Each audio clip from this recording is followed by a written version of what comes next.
be more aware, and it's just something that people haven't thought about. Sure.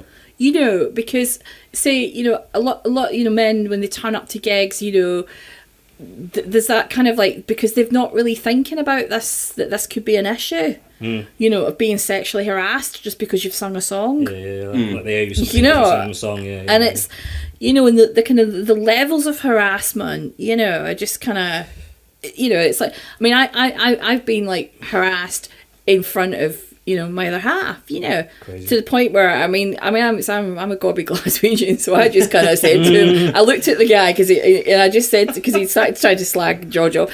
I looked at the guy and I said, I'm going to the toilet, and when I come back, you need to be gone. Well,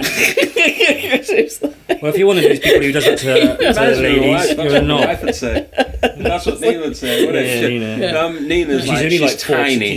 She's smaller than him. Shut up. She's way smaller than him. That's what she's smaller. Way smaller. Way smaller. And she just like don't give a shit. She'll tell if somebody's been a dick. She'll tell him. So Geordie lass, you know. But there's also, I mean, there's also you know, a naivety as well. You know, that can come about from, you know, just not understanding the influence that you're going to have on people. You know, if you get up and sing a song and you do it really well, you know, and you're young, you're pretty, that sort of stuff, you know, there's a responsibility comes from performing, you know, and the influence that you have on the people and how they might react to that, you know, whether that's that they love your music and they think it's fantastic, you know, or whether it's something more sinister, you know, because you're singing songs and doing music because you want some kind of emotional response from people. Sure, yeah. You know, you're trying to connect with them on some level. You know, and whether it's down to kind of just having to kind of, you know, people being like really sort of that they love your music and everything, and they're just dead keen, you know.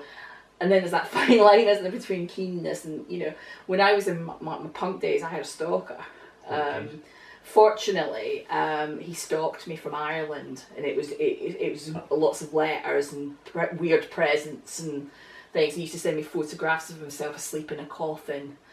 Thank fuck Facebook and mobile phones weren't around then. You know, and then one that was a bit more sinister was I released a track with on a compilation album, and I started getting like really, they weren't dirty phone calls, they were just obscene phone calls to my house, you know, and my mum took a few of them as well, and it was actually the guy who produced the album.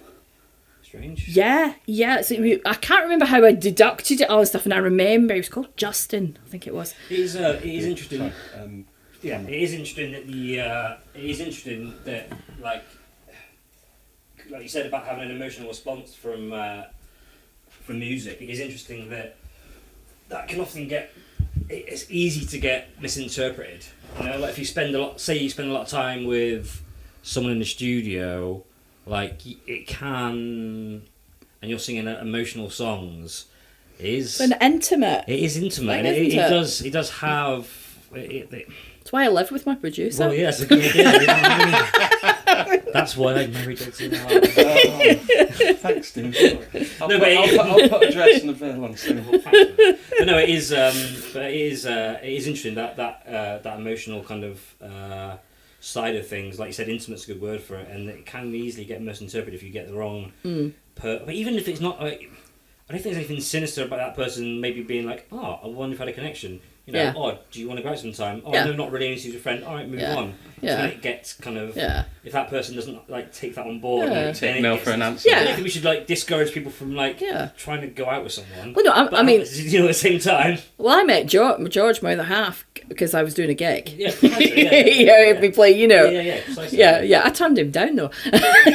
First of all, Played hard to get. He was persistent. Not for long. The next day, she's like, "God damn, I'm going to text him." He said, "Can I buy you a drink?" One more pint. He was like, "Can I buy you a drink?" I said, "No, thanks. I'm going home." No, really. And you went, "Oh, yeah." Yeah. So you turn it down for like 10 seconds. You put up a real good fight there, then, didn't you? I put up a little bit more resistance than that. But yeah, it is like just knowing, having, discernment. It's like when you're, even when you're older and you've been round the block a few times, you can still behave like a 15-year-old emotionally in those situations. You know what I mean? So it's kind of, so having that discernment of like, is this person sinister? Is this person just flattering me? Or, or should my warning signals be going here, And I think that's when, the people around you need to be more aware and keeping an eye out for you as well, So if you've got like a young woman, or even, a young lad come into play, young lads between 16 and 25 are more likely to be assaulted